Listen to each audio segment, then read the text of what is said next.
super excited about it because I love to read, love books, so it was a really awesome gift. So I thought that it would just be really cool to do an ASMR unboxing with all of you.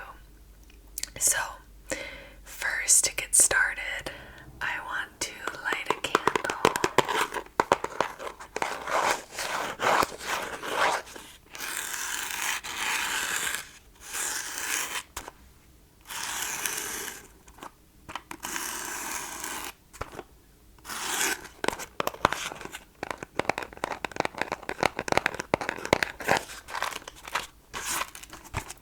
Just to set the ambiance, set the mood. I love having candles lit, so.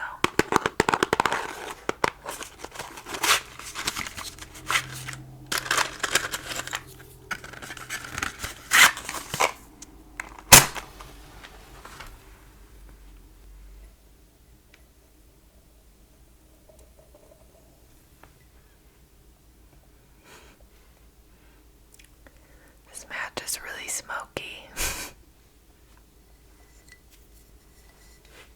So like I said, I received this as a birthday gift, and I had never had Book of the Month before this.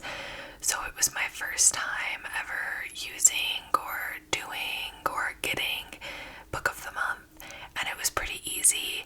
You just go on their website, and I guess I had credits because that was my gift, and then I just picked out which January books I wanted. There's a set amount, there's 5 that you can pick from, so then I just picked the 3 that I wanted. By the way, this is not an ad. This was a gift from my friends, like I said, so it was pretty cool. I don't necessarily know if I would continue using it just because I use my library for free, but it was pretty cool. So let's get into it.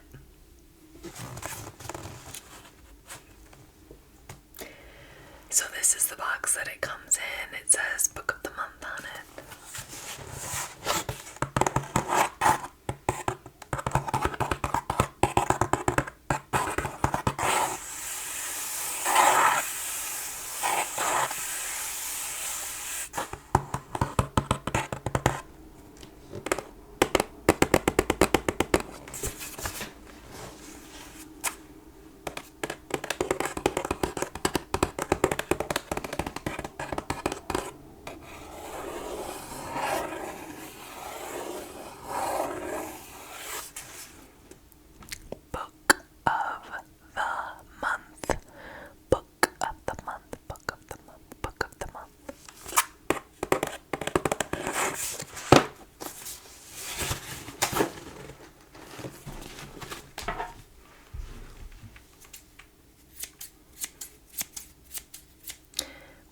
Some scissors to open it up.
stories for you. Life's too short for books that don't feel like fireworks. That's why we carefully curate our list, so you can spend less time researching and more time reading.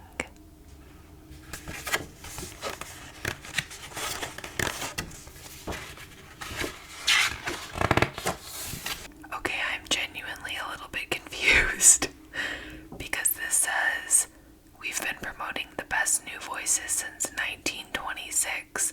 Before Hemingway and Salinger were English class staples, they were on our roster. And then it has like a timeline along the bottom. And it starts in December of 1926. And goes February 1937, July 1940, July 1951, and so on and so forth until present day. So clearly there is some sort of story behind that, no pun intended. I'm gonna definitely look into this and Google this after I finish filming. I'm guessing maybe they were some sort of publication back then that isn't the same business model as what they are now, but maybe they just wrote about books they liked back then and they did one per month. That's my best guess, featured in a magazine or something, but I don't know.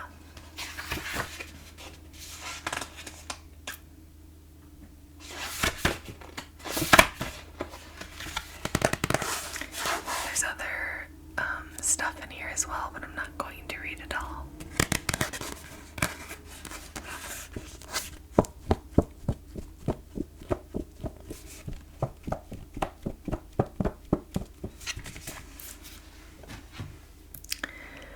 Okay, so now for the main event, I am just going to go through these in the order in which they're packaged. Number 1.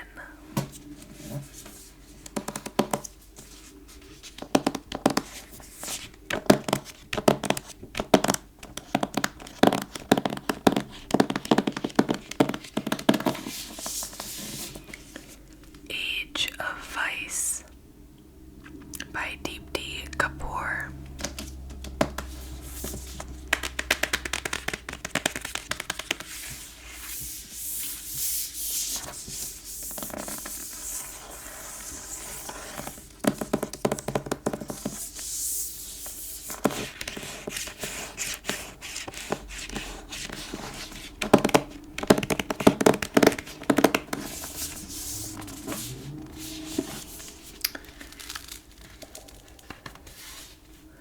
I hope you could hear that. It was that first cracking of the spine when you open the book.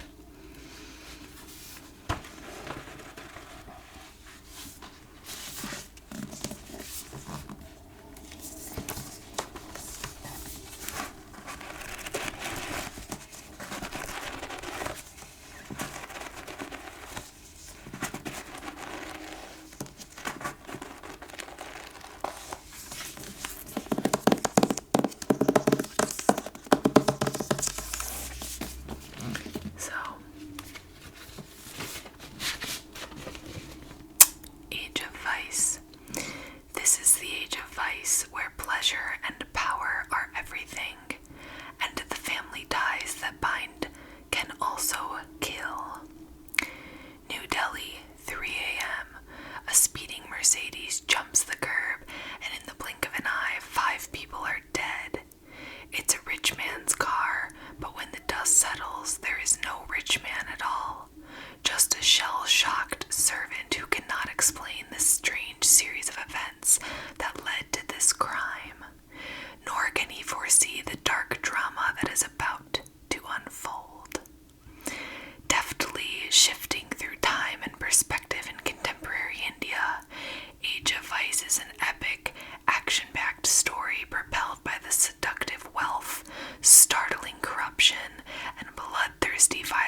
family's ranks. Sonny is the playboy heir who dreams of outshining his father, whatever the cost. And Nita is the curious journalist caught between morality and desire. Against a sweeping plot fueled by loss, pleasure, greed, yearning, violence, and revenge, will these characters' connections become a path to escape? Or a trigger for further destruction? Equal parts crime thriller and family saga, transporting readers from the dusty villages of Uttar Pradesh to the urban energy of New Delhi. Age of Vice is an intoxicating novel of gangsters and lovers, false friendships, forbidden romance, and the consequences of corruption. It is binge-worthy entertainment at its literary best.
There's this really cool map in the beginning of the book.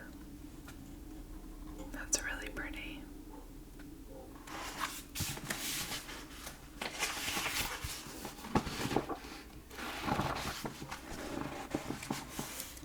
I don't know about you, but I absolutely love the smell of books. While I'm reading a book, I will, repeatedly, many times, just flip the pages, in my face, like that, so that I can, or fan the pages in my face so that I can just smell the book smell.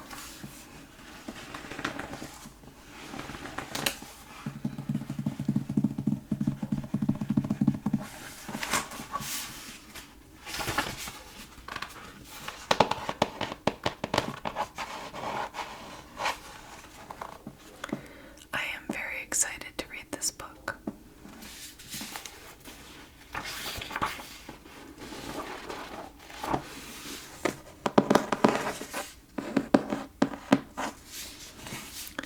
I will read the first page.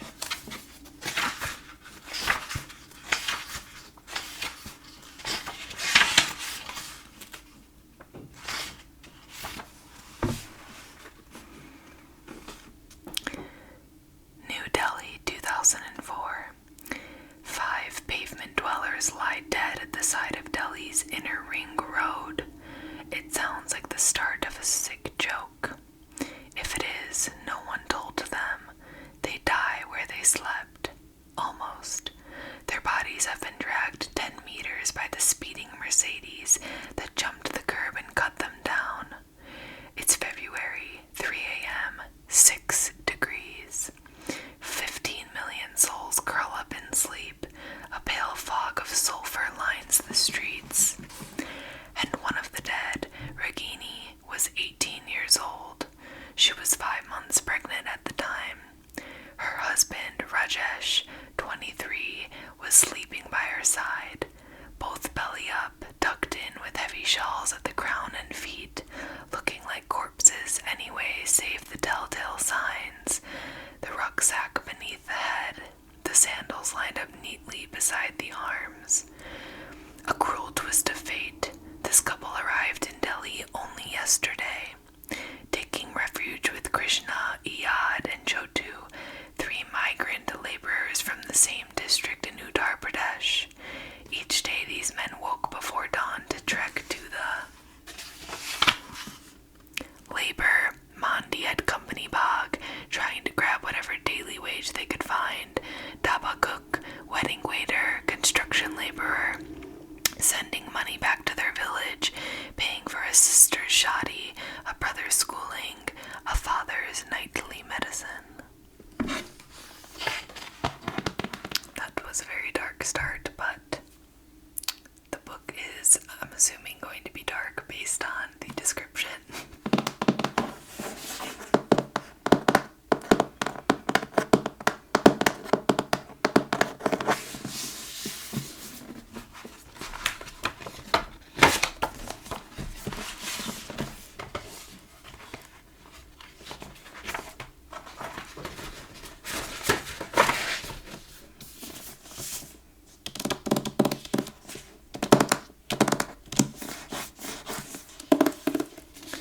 Number 2, All the Dangerous Things by Stacy Willingham.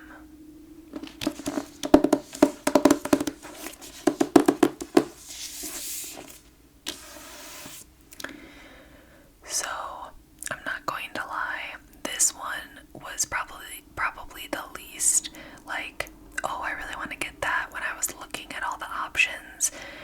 But there's only 5 that you can pick from for each month. So I got 3 of the 5. But I still am excited for this one. I think it sounds cool.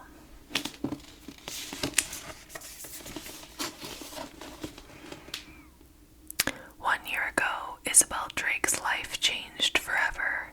Her toddler son, Mason, was taken out of his crib in the middle of the night while she and her husband were asleep in the next room. Well, with little evidence and few leads for the police to chase, the case quickly went cold. However, Isabel cannot rest until Mason is returned to her, literally, except for the occasional catnap, or small blackout where she loses track of time. She hasn't slept in a year. Isabel's entire existence now revolves around finding him, but she knows she can't go on this way forever.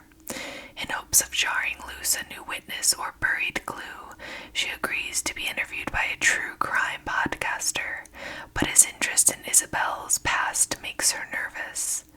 His incessant questioning paired with her severe insomnia have brought up uncomfortable memories from her own childhood, making Isabel start to doubt her recollection of the night of Mason's disappearance, as well as second-guess who she can trust, including herself.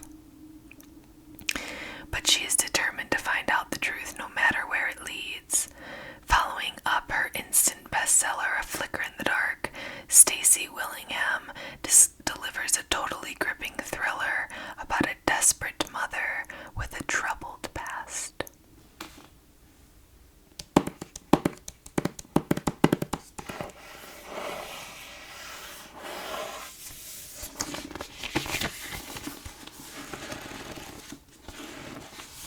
See, this one smells different than the first one.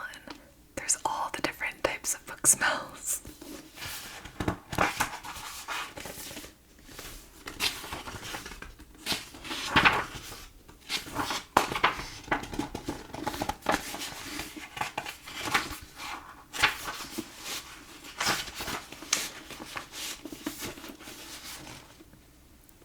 Prologue. Today is day 364.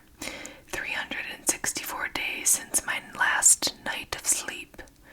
That's almost 9,000 hours, 524,000 minutes, 31 million seconds.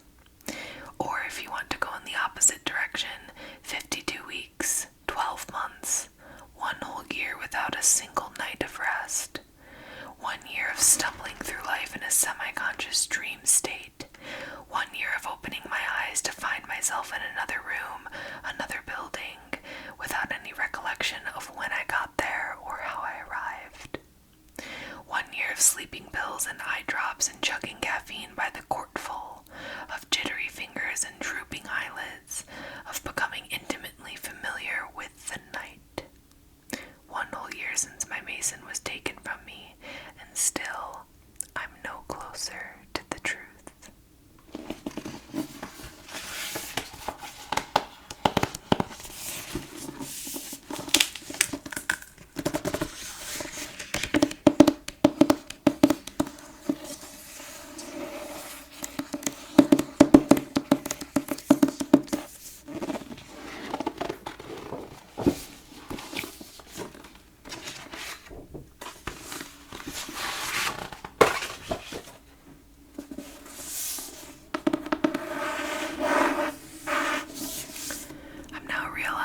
These are all special editions because they say book of the month on them and then December 2022. That's right. I think 2 of these were December books that I was able to carry into January, and then one of them was a January book. But there's a little...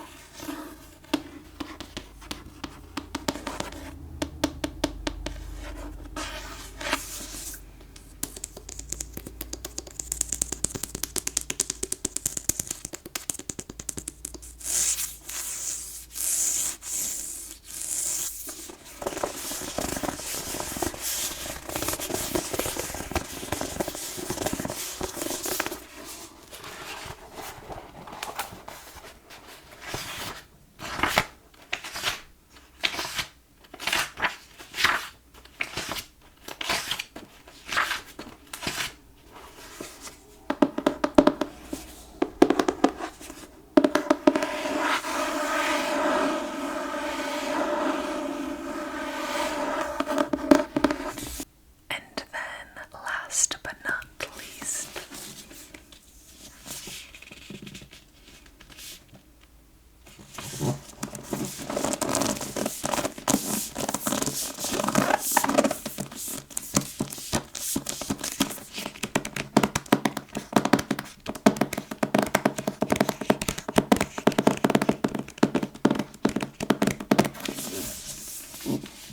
we have Babel by R.F. Kuang. I need to look up how to say their name.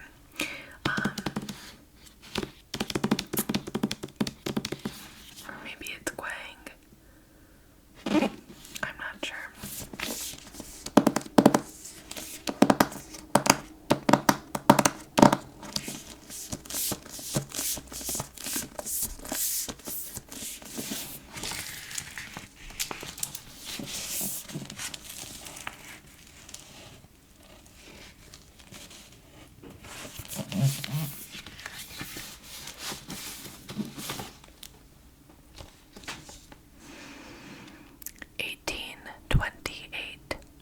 Robin Swift, orphaned by Clara and Kenton, is brought to London by the mysterious Professor Lavelle. There, Robin trains for years in Latin, ancient Greek, and Chinese, all in preparation for the day he'll enroll in Oxford University's prestigious Royal Institute of Translation, also known as Babel. The tower and its students are the world's center for translation and, more importantly, magic. Silver working, the art of manifesting the meaning lost in translation using enchanted silver bars, has made the British unparalleled in power, as the arcane craft serves the Empire's quest for colonization. For Robin, Oxford is a utopia dedicated to the pursuit of knowledge, but knowledge obeys power, and as a Chinese boy raised in Britain, he realizes serving Babel means betraying his motherland.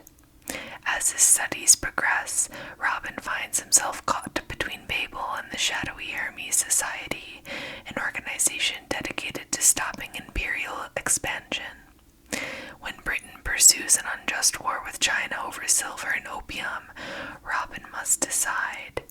Can powerful institutions be changed from within, or does revolution always require violence?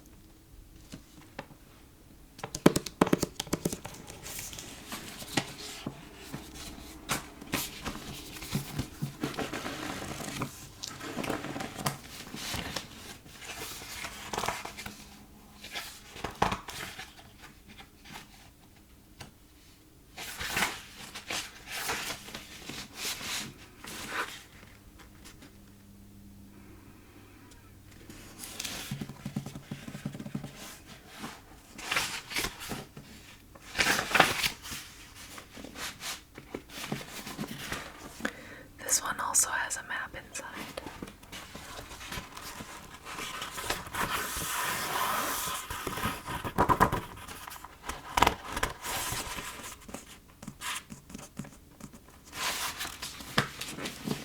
It's really beautiful. Oh, and then there's a map of Babel.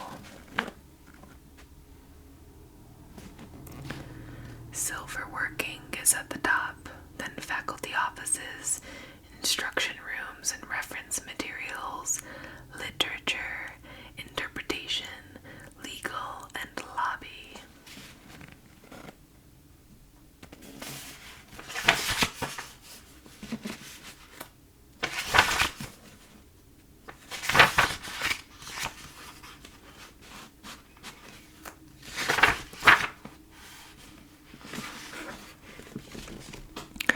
Chapter 1. By the time Professor Richard Lavelle found his way through Canton's narrow alleys to the faded address in his diary, the boy was the only one in the house left alive. The air was rank, the floor slippery, a jug of water sat full, untouched by the bed. At first the boy had been too scared of retching to drink. Now he was too weak to lift the jug. He was still conscious, though he'd sunk into a drowsy, half-dreaming haze.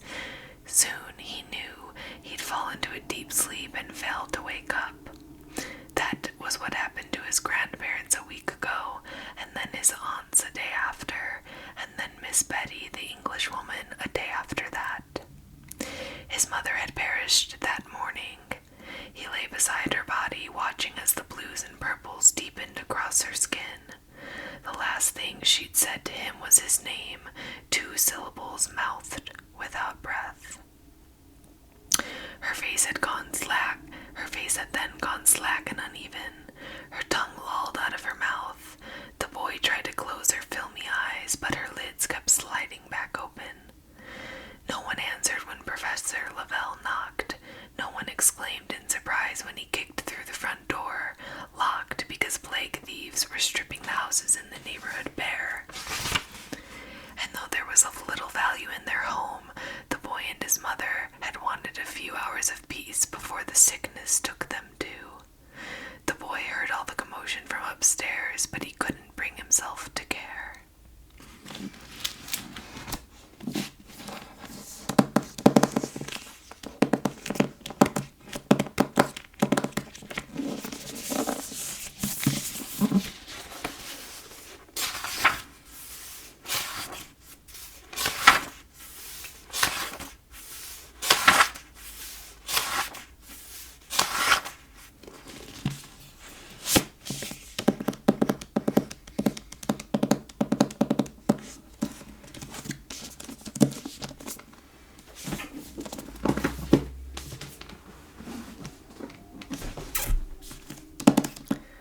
So to recap,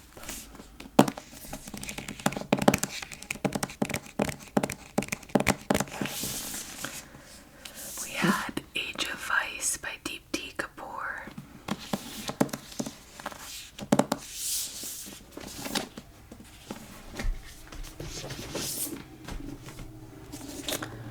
All the Dangerous Things by Stacey Willingham.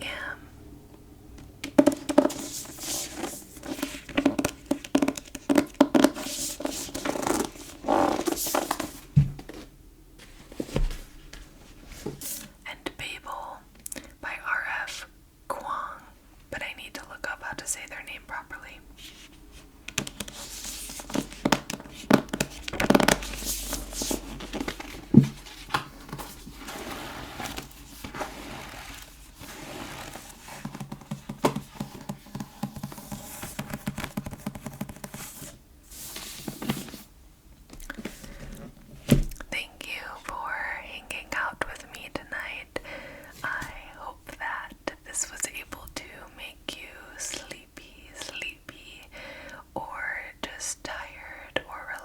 text or even just have something